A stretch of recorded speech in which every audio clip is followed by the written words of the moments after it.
Welcome to Web3 Watchdogs, the podcast that takes a deep dive into the world of Web3 security, compliance, and risk. Join Michael Pearl as he interviews executives from across the Web3 industry to uncover the challenges and opportunities of this rapidly evolving space. Web3 Watchdogs is sponsored by Cyvers, your one-stop shop for Web3 security and threat mitigation. Cyvers harnesses the power of AI to eliminate hacks, scams, fraud, and compliance challenges in real time, and even before they happen. For more information, visit cyvers.ai. That's CYVERS.ai. Hello, everyone, and welcome to the Web3 Watchdogs podcast, the podcast that focuses on everything security, risk, fraud, compliance, basically everything that has to do with safety and security in the Web3 space. And today we have a very, very special guest. Some of you might recognize him from Netflix and from many different interviews and from the TRM podcast. But we have Ari Redbord, Global Head of Policy at TRM Labs. Ari, how are you? Michael, I am great. And thank you so much for having me on the podcast. Really excited for the conversation today. Obviously, we think about a lot of the same areas, and this will be a really fun conversation.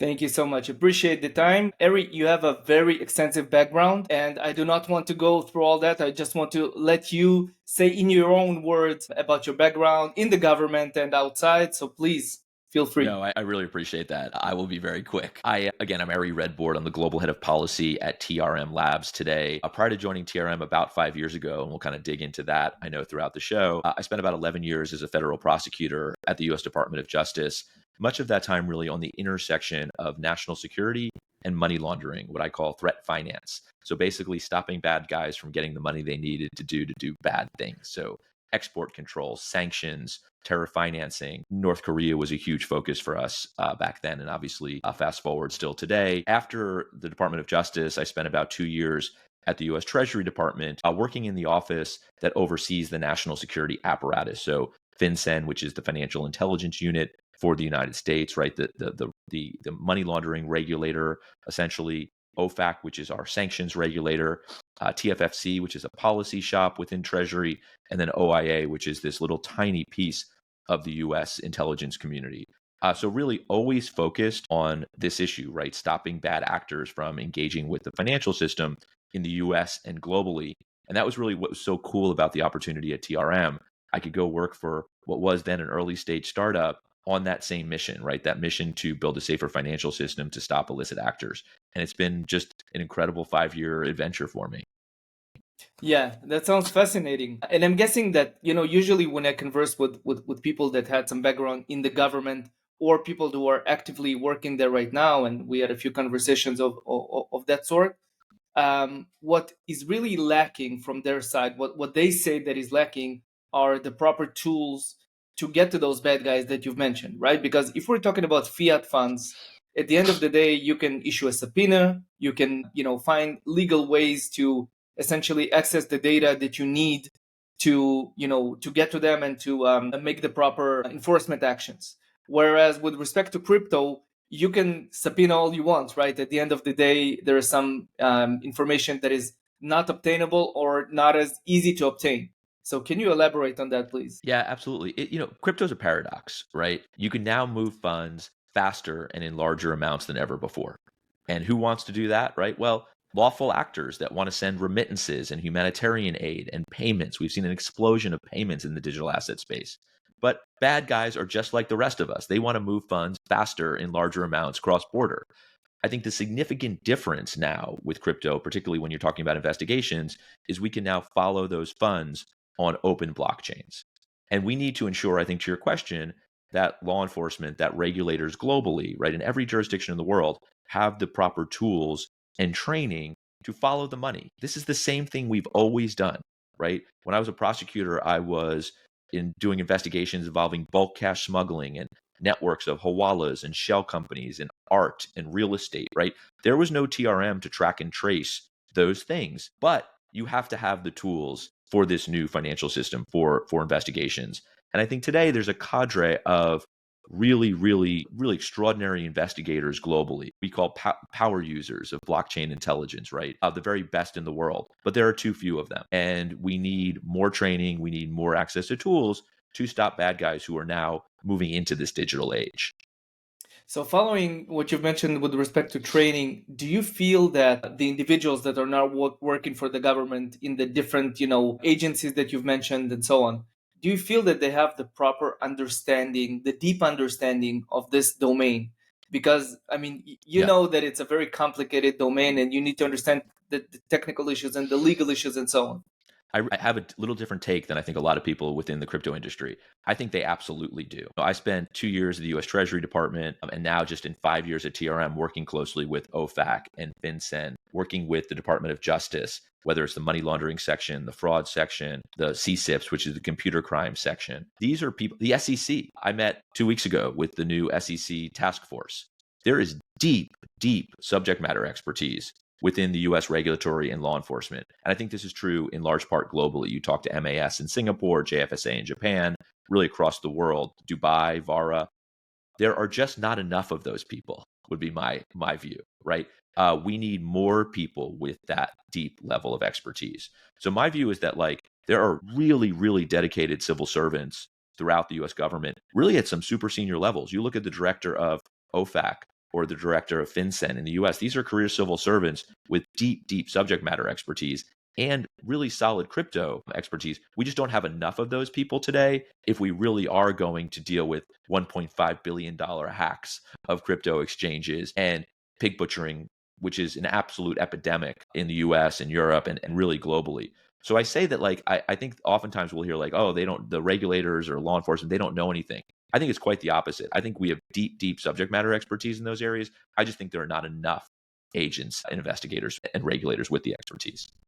Yeah, I totally agree. And it's important to emphasize that, the knowledge of this domain does not cut it, right? It's not sufficient because, Gary Gensler was a professor of blockchain and he knew this domain end to end, but he didn't necessarily, his policies weren't necessarily in line with the crypto industry, right? You can take it wherever you want, but I think it's really fun. I mean, it's a great point.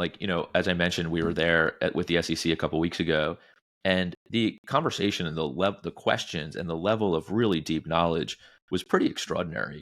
And what I really loved is towards the end of the conversation, I've heard this, they've done this with a bunch of different groups. They said, what's your wish list? What would you ultimately want to see from a regulatory framework for crypto securities, essentially, right? What we ultimately determine are securities. And that is a really extraordinary thing for a regulator to ask sort of the industry that it's regulating.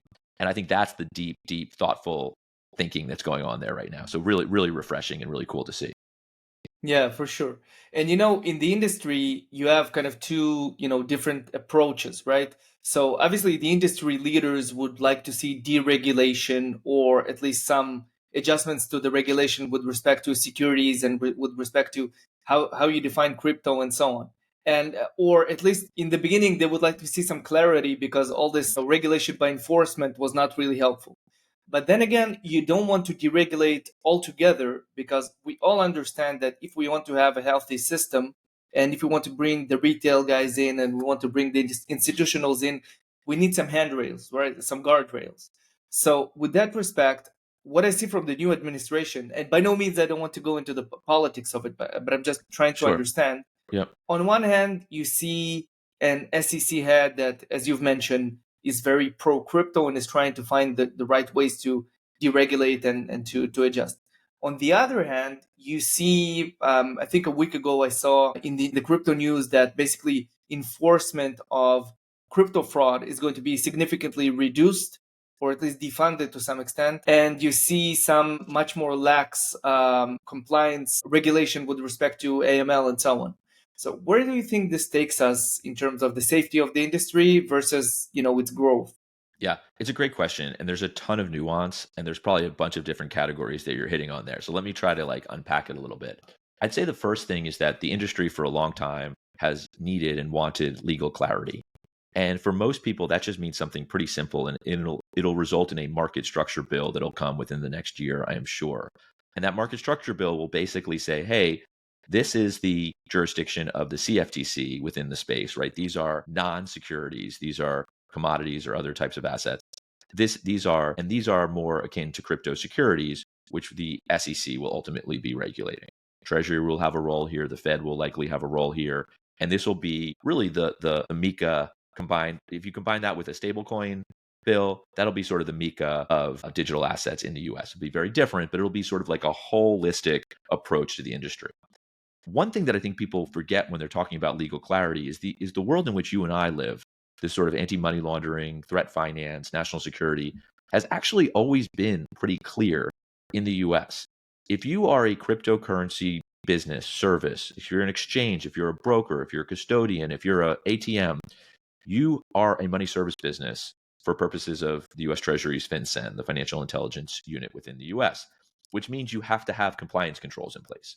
Now, this is not DeFi. So to be clear, this is centralized crypto. But the reality is you're supposed to have these things, which mean respond to law enforcement, use tools like TRM, have policies and procedures in place. Again, respond to law enforcement subpoena. Yeah, basic KYC. You are supposed to have those things in place. And the biggest exchanges globally where all the liquidity exists have those today and do a pretty decent job. So that's like this interesting kind of like dynamic between like what does legal clarity mean and what does it not mean sort of in the world. You mentioned sort of the administration, where they're headed. I've been pretty bullish on where they're headed, even in terms of the anti-money laundering and fraud piece. Because I think what you're seeing is not any sort of defunding of like fraud cases.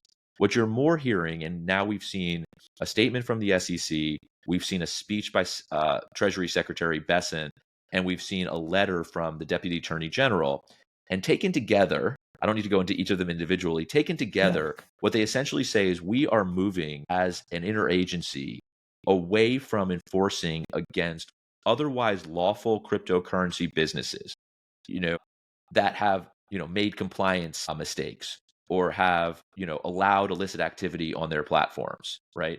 So that means we're moving away from cases involving like Coinbase and Binance and Gemini and Uniswap. And I'm thinking of all the cases that we've seen over the last few years from the SEC and Ripple towards actually going after the real bad actors who are abusing the space. So we're going to continue and maybe even double down on a focus on fraud, on ransomware, on North Korea, on terror financing. So I'll kind of stop rambling there. But like I think that what we're seeing is not a deregulation necessarily environment, although we're seeing, I think, a modernization of regulation, but we're going to see a renewed focus on the actual bad actors instead of sort of otherwise lawful parts. And one thing that was said in the DOJ memo that I thought was really interesting is, look, and I know this from my years there, right? Like the Department of Justice is a criminal prosecutor, right? They're criminal authorities. And what that memo says is these authorities are no longer going to be used to enforce regulation. There are other components within the US government that enforces regulation, to include Treasury, SEC, CFTC, and others.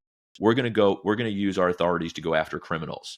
And I thought that was actually a pretty powerful statement. We'll see how it all plays out. This is extremely early and things are crazy right now in terms of like a flipping of like the way government thinks about regulation and enforcement. But I think that like I'm optimistic that we could potentially have less regulation, but more impactful enforcement against actual bad actors. Wow, this is a very optimistic interpretation. I'm an optimistic kind of guy, famously so, Michael. I'll take it. I'll take it anytime. I always prefer optimism, because one of the things that were so troubling about this regulation through enforcement is the fact that, as you said, you are looking at the bigger players who might have some, minor infringements, but at the end of the day, they're positive players and they're not faceless as in like 90% of the DeFi protocols to some extent. You can actually talk to them and you can actually make your corrections or even enforce against them. Whereas the majority of the players that are faceless, that are existing outside of the US, do not even have any US representation. You cannot even get to them. You're not enforcing against them because it's harder. So you go after the low-hanging fruit, which is, as you said, Coinbase, Binance, and so on. And again, maybe there were some infringements, but the mere fact that you're dealing with them, with a sledgehammer as criminal cases, rather than just some infringements of, regulatory frameworks, like you do with banks, right? For instance, with fines and so on.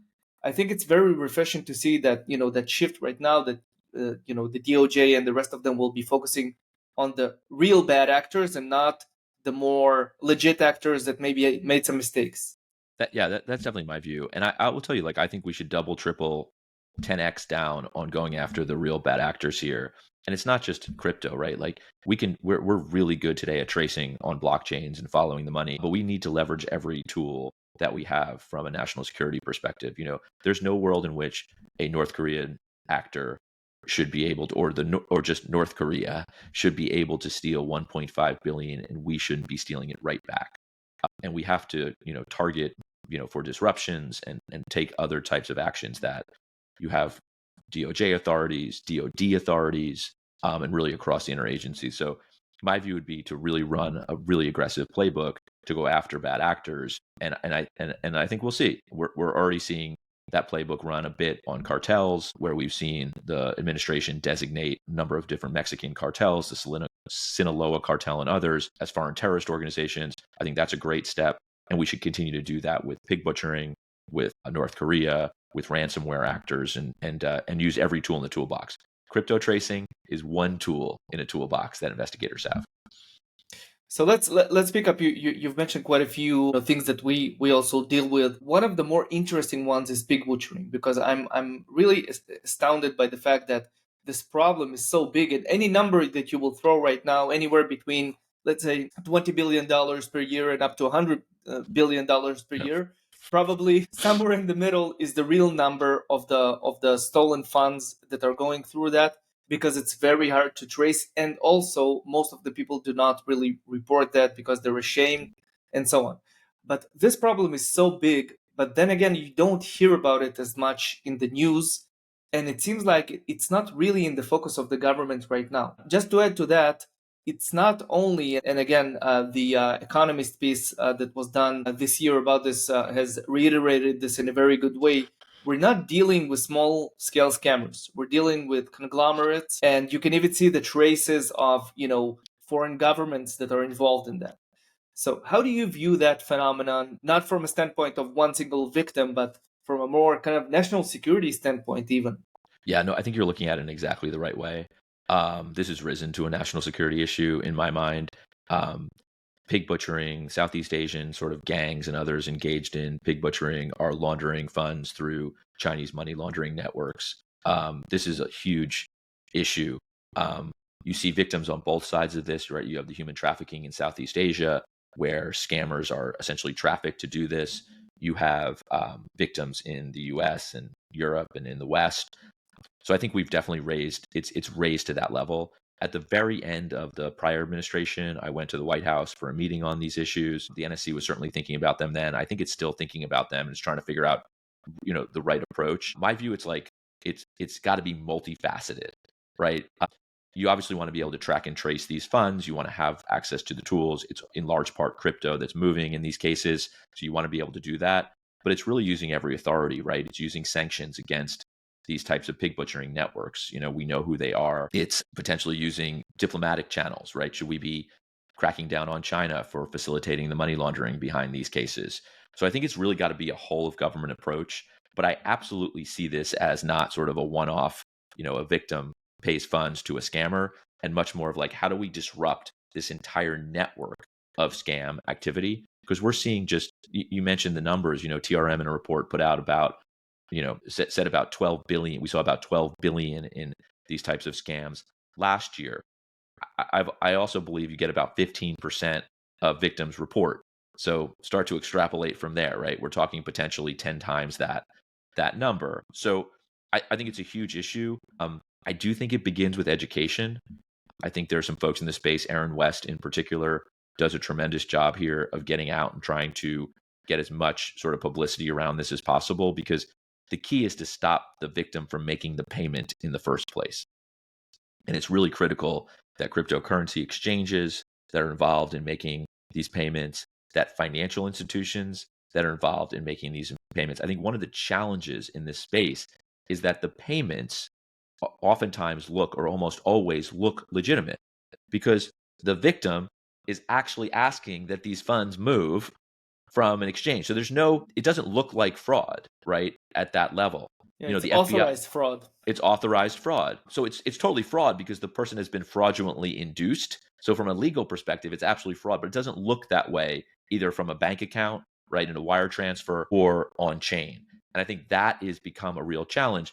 The way the FBI has been dealing with this challenge, and I have deep, deep respect for it, is with something called Operation Level Up, where they have actually going in person.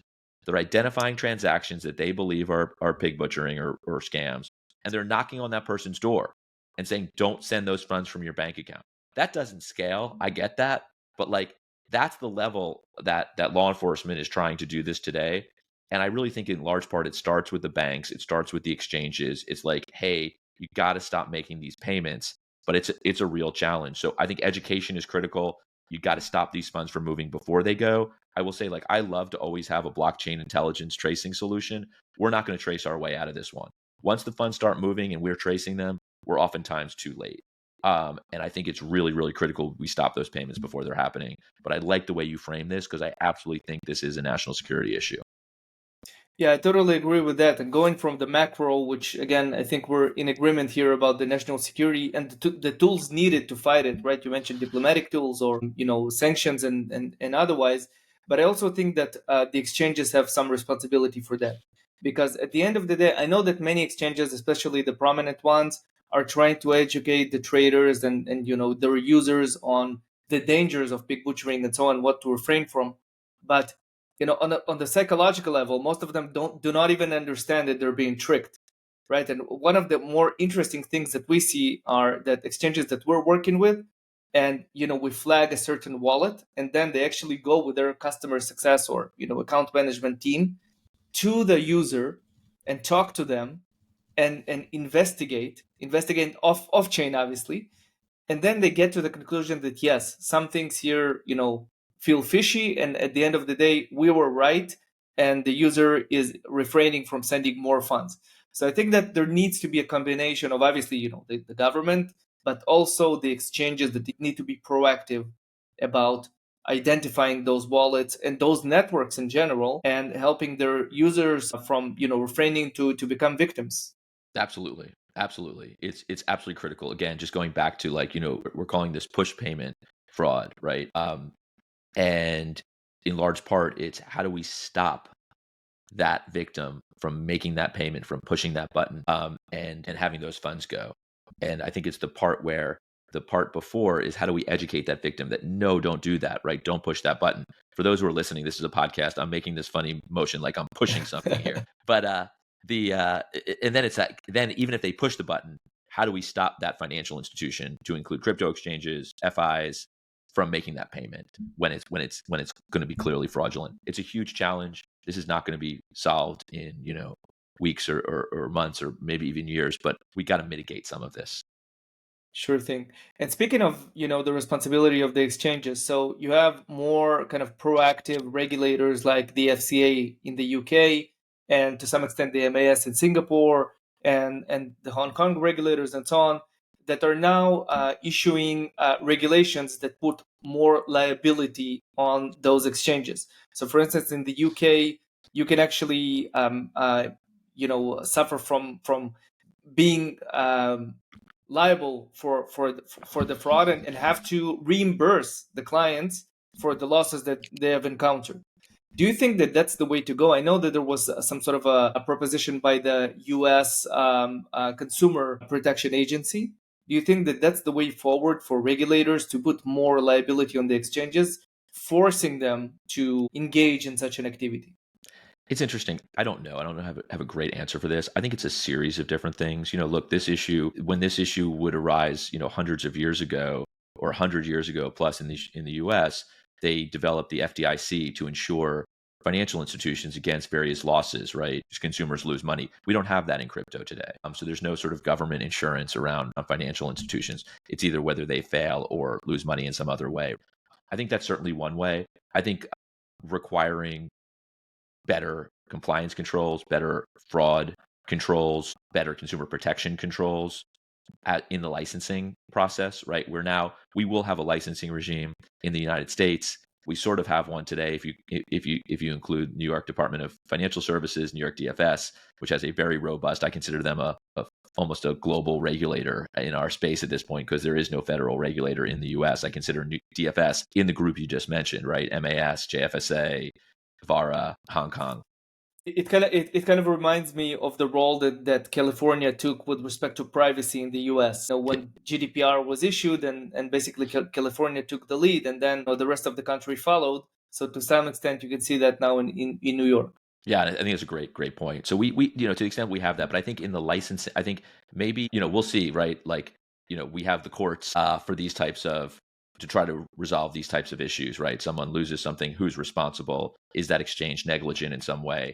That's oftentimes where we've resulted and ended up in the courts. In this case, I think that we could potentially build in some stringent controls in the licensing process and kind of go from there. I think a lot of it already exists in frameworks like MiCA, in frameworks like the one in Singapore in terms of licensing regimes, strong AML, consumer protection controls as part of that process.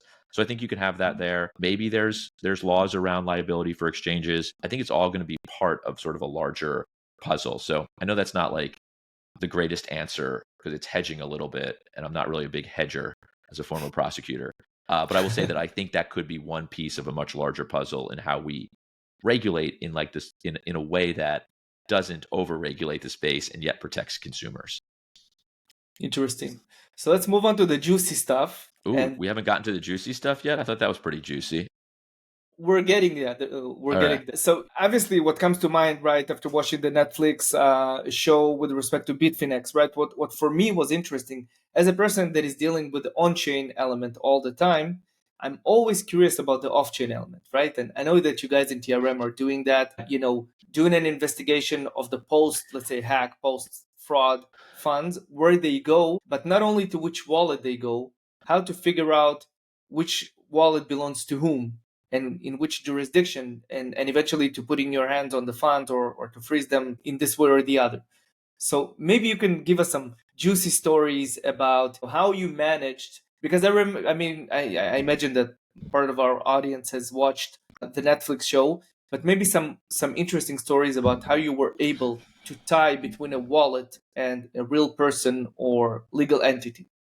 Sure, absolutely. Yeah, the Netflix thing was really cool. It's the biggest heist ever. It's almost like surreal to see yourself on one of these things. It was this amazing director, Chris Smith, who was the director of Tiger King and 100 Foot Wave and Firefest. But the real star of that documentary and the case is Chris Jancheski, who was a former IRS CI agent and close friend for many years. And he leads our global investigations team at TRM. I was literally a talking head on the show, right? I was long gone from DOJ when that case was being investigated. But what Chris did that was so extraordinary in that case and is really a model for all cases is he used blockchain intelligence to track and trace the funds, but then used other evidence, other authorities, great police work to actually make that case, right?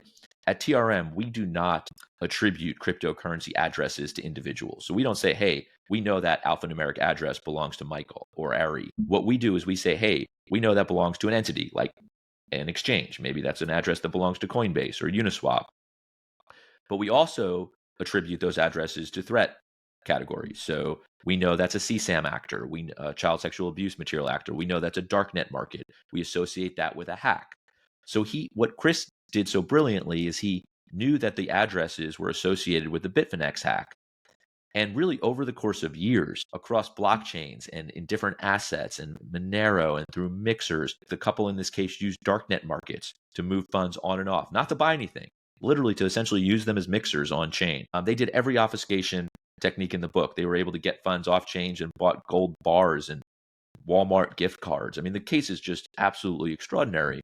But at the end of the day, Chris was able to associate those addresses with real people through off-chain investigation, through information that he had in other cases, through subpoenas on the exchanges where they were trying to off-ramp funds, and ultimately was able to identify those individuals. And then what you do that's so cool is then you just use all the cool stuff that we always used as investigators, that I would use as a prosecutor, right? We serve a subpoena or a search warrant on Google, and we get the Gmail returns. You then start to understand who people are when you start reading their emails and their text messages, and you can get cell tower data. Where are these people on this specific day? Well, we know because their cell phones are pinging off of this tower. And you really start to sort of build that off-chain case, and you start to understand who people are. So like Bitfinex is a great example, but there's so many others where the key to any good investigation is marrying on-chain data with off-chain data. I've heard people sort of talk about blockchain intelligence like TRM as a silver bullet. It's not that. It is one part of a toolbox that a great investigator like Chris has to build a case. And then ultimately you see in that movie, but it was, I promise you, cooler in real life, IRSCI and FBI, basically busting down their door in New York City and executing a search warrant. And the couple was pretty shady during the search warrant. She was reaching for her phone, which is some indicia of guilt. You have, they found burner phones. Chris has this funny comment that like they had a bag that literally said was that labeled said burner phone. I mean, like that is so crazy. Usually you just find like stacks of phones in desk drawers. But so the reality is that like that's when you're doing that kind of great off-chain work. And Bitfinex is a great example because it took so long, but the tools got better, the investigation got better, agents like Chris got more training and more tooling, and ultimately really just did an extraordinary job. So Bitfinex is a great example.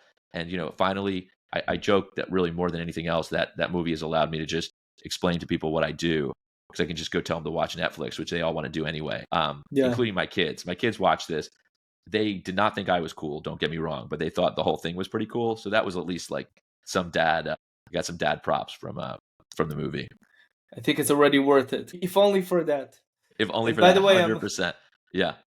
I'm already waiting for the Bybit movie on Netflix, right? That's going to be an interesting one. I actually think that, like, to your point, so my favorite podcast ever, other than Cybers and TRM talks, of course, is Lazarus Heist with Jeff White and Gene Lee. And for those who are listening, I highly recommend it. We just did a TRM talks with Gene and Nick Carlson, who's our North Korea expert.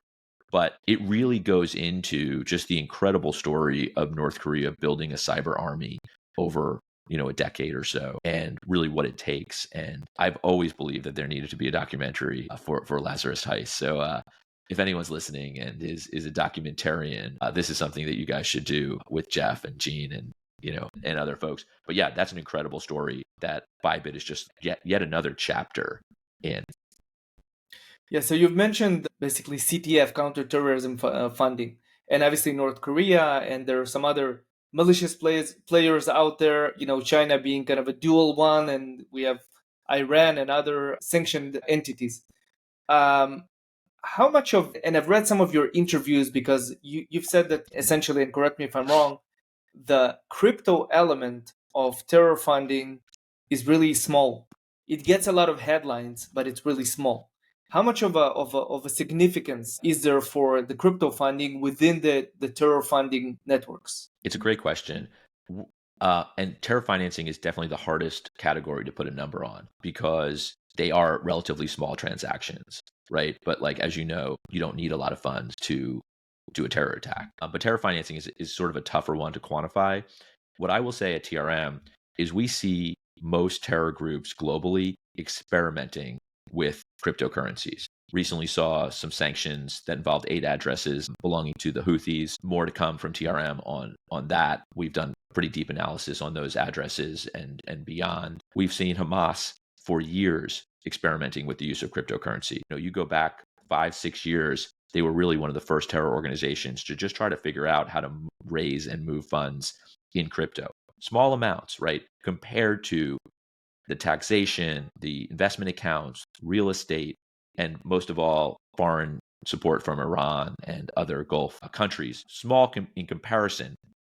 But I think what I would say, ISIS has been a leader in trying to figure out how to use crypto. ISKP in Afghanistan in particular has used the Syrian camps to raise funds in crypto, have done a bunch of different sort of fundraising that they couch and hide as humanitarian. ISKP is probably the biggest player here when we're thinking about raising funds. We were able to tie the Moscow attack to, at least in part, a crypto Moscow, the theater attack, to a crypto address that funds moved in time consistent with that attack. So what I would say is that, like, it's not a huge number. I think that there's been some overstating that number by other sort of firms over the years, but we are seeing more and more different terror organizations experiment with crypto. And I see it as something we really need to ensure that we have visibility on. Israel, we work really closely with US and Israeli authorities who have done an excellent job on going after addresses, on seizing funds. I would encourage folks who are interested, particularly in the terror financing aspect, to read just from a couple of years ago, still today, the best cases. There were 3 cases where DOJ and Israeli authorities worked together on addresses involving Hamas, ISIS, and Al Qaeda. And it really kind of the first crypto terror financing case. But anyway, I'll kind of stop there. But like, I think of it more as like everyone is experimenting, and we have to ensure that it doesn't go any further than that by significant disruptions. I will say that post October 7th, we did not see an increase in crypto financing for Hamas, which I think was significant. And I almost believe Hamas when they said we're going to stop doing this because our supporters are being targeted by Israel, by the US, and by other law enforcement authorities. Again, still looking to do it, but we haven't seen it at scale. Yeah. One of the more interesting things that we see right now in Israel with that respect is micropayments to, and we see those networks being uncovered at least once a month of just ordinary people that were approached by, Iranian agents and were recruited for very small things, right? Just, spraying graffiti and things of that sort. Obviously, that's preparing them for bigger things, but that's just, besides the point. But at the end of the day, they were being paid in very small sums via crypto. And with that respect, I think it's super efficient for the terrorist organizations to pay in that way, right? Yep. But I think the bigger challenge is when they want to off ramp, because I can imagine that they cannot pay everyone in crypto. I don't think that some factory in Afghanistan would accept crypto, or not necessarily. And then they need to off ramp, and they need the dollars or any other currency. What I'm curious about. That's the biggest challenge for criminals globally. And this isn't just a terror financing thing. This is a North Korea thing. This is a ransomware thing. It's one thing to steal the funds. It's one thing to raise funds. If you're talking about terror financing, it's an entirely different thing to off ramp those funds. And terror financing might be a little easier because we're talking about smaller amounts. But what we see right now in the Bybit hack is that North Korea was able to successfully steal 1.5 billion. This is the largest bank robbery in human history. It's crazy, right? I mean, it just kind of put perspective on it. TRM put out a report last year that said there was North Korea stole about 800 million from the crypto ecosystem. We're pretty conservative on putting these numbers out. That's a pretty conservative number. 6 weeks ago, they doubled that in one day. So it is a super significant event. But I will promise you that over the next few years, they will continue to be laundering these funds because it is really going to be hard for them and continues to be hard for them to off ramp those funds. They're using. But how do they do that when they succeed? Which exchanges or off-ramp platforms are actually succeeding in accepting those funds, and then obviously they need to get them back into the system because they need to use those funds, those crypto funds. But how are they getting them? I mean, I can imagine that they're not getting 1.5 billion in cash, right? So they're probably getting this into the banking system in some way. How does it work? That's exactly right. And we wrote an internal piece recently, and we'll share it publicly at some point. And I call it "All Roads Lead to China." And when we, today we've talked about pig butchering, we've talked a little about cartels, and we're talking a lot about North Korea.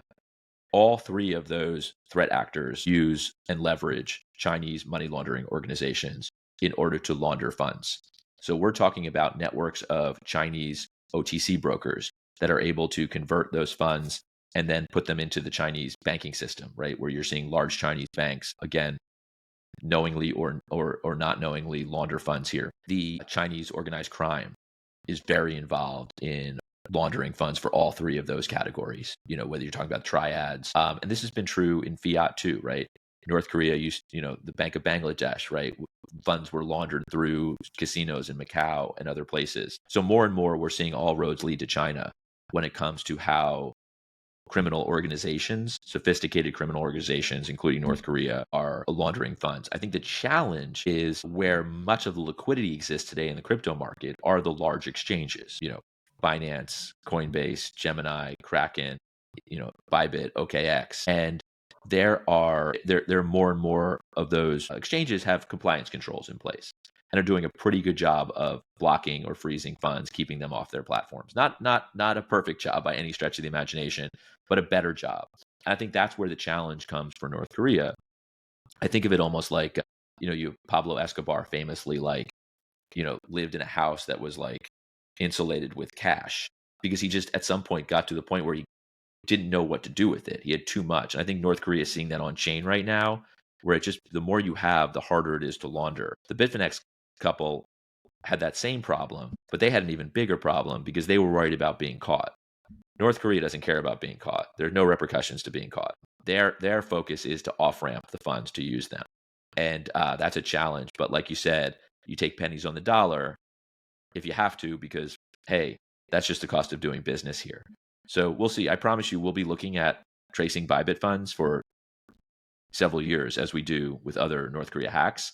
But they're moving them as quickly as possible and trying to off ramp them. Yeah, I can imagine. And unfortunately, I believe that we'll see a few more, use cases for you to trace and for us to identify, because, a year that starts with $1.5 billion in one day, as you said, I will probably have some more incidents in the near future. There's never a dull moment in this space. This is why you and I don't sleep very often, but it's still fun and exciting and just amazing to be building in this moment. For sure. Ari, thank you so much for your time. I think it was fascinating. We went from talking about exchanges and regulation and up to talking about national security issues. And I think that, that's a very good reflection of the industry as a whole, right? That is involved in everything from macro to micro. Really fascinating. Thank you so much. Is there anything that you would like to say to the audience? Perhaps where can we follow you, or maybe some publications that you're about to publish? No, I really appreciate that. That's so nice. Listen to TRM Talks. We put them out every other week. They're super diverse, really fun. To give you a sense of that, we had, as I mentioned, we had Nick and Jean Lee talking about the Bybit hack and Lazarus Group maybe 3 weeks ago. Then the next one, we had the virtual asset unit chief from the FBI, Patrick Wyman. And next week, spoiler alert, we have Eleanor Terrett, former Fox Business reporter and the voice of crypto on Twitter these days, as far as I'm concerned. Yeah. So it's it's different folks talking about different things. Like Eleanor's not deep diving into Bybit. She's talking about like what she's reporting on at the SEC right now. So anyway, listen to TRM Talks, follow us on LinkedIn, and Michael, really, really appreciate the time. This was a super fun conversation. Thank you so much, Harry. Thank you. Web3 Watchdogs is sponsored by Cyvers, your one-stop shop for Web3 security and threat mitigation. Cyvers harnesses the power of AI to eliminate hacks, scams, fraud, and compliance challenges in real time, and even before they happen. For more information, visit cyvers.ai. That's CYVERS.ai.